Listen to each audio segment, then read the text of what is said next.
5,000 years ago, deep in the mists of ancient China, a single leaf drifted into boiling water. What looked like an accident would change the course of humanity. Legends say Emperor Shen Nong took the first sip and felt a surge of clarity, a moment of relief, a taste unlike anything before. But was it a blessing from nature, or the beginning of a subtle curse? Tea was born not as a beverage but as a medicine, a weapon against poisons. Ancient texts whisper of leaves that calmed the stomach, sharpened the mind, and healed the weary. Archaeologists have uncovered dried tea leaves in tombs, placed beside emperors to guard their souls into eternity. Civilizations that embraced tea thrived, their rulers boasting longer lives than their enemies. And yet the story was never simple. As the centuries turned, the leaf spread along the Silk Road. Buddhist monks carried it to Japan, where they discovered its power to keep their eyes open during long nights of meditation. Imagine dark temples lit by flickering candles, a single cup of bitter green tea keeping the mind sharp enough to pierce the mysteries of existence.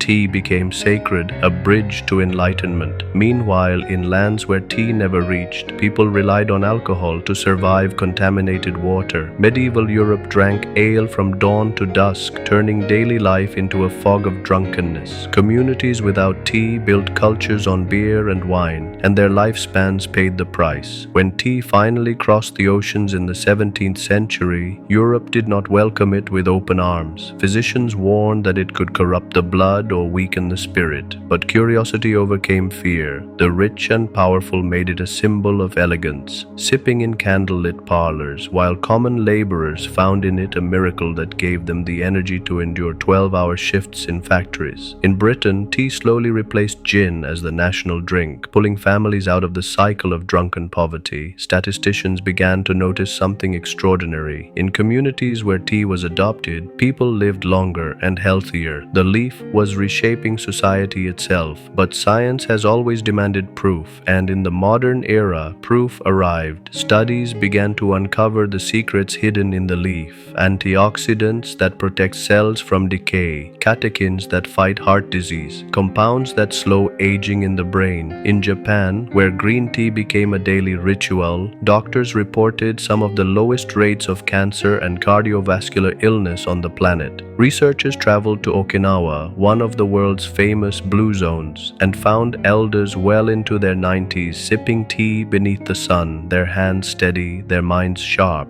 In the mountains of Ikaria, Greece, herbal teas brewed from wild plants were linked to astonishing longevity. The evidence was undeniable. Wherever tea flowed, health flourished. But behind every healer hides a shadow. Too much of the leaf twists its blessing into a curse. Modern medicine warns of excess caffeine, fraying nerves, restless nights, hearts beating too fast. In villages where people replaced water with strong black tea, dentists found stained teeth, fragile bones from too much fluoride, even signs of kidney damage. Plantation workers, forced to pick leaves for endless hours, became trapped in cycles of poverty and exploitation. For every story of health, there was a story of suffering, and the line between the two was razor thin. Even today, cheap, mass-produced tea bags loaded with pesticides and microplastics may carry poisons hidden within the healer's cloak. The contrast is terrifying. In nations where tea became cultural law, China, Japan, the UK, tea-fueled revolutions healed bodies, extended lives. In lands without it, alcohol dominated, spreading disease and despair. Yet tea itself could not escape corruption. Wars were fought over it, empires bled to control it, millions labored under its shadow, and in every steaming cup,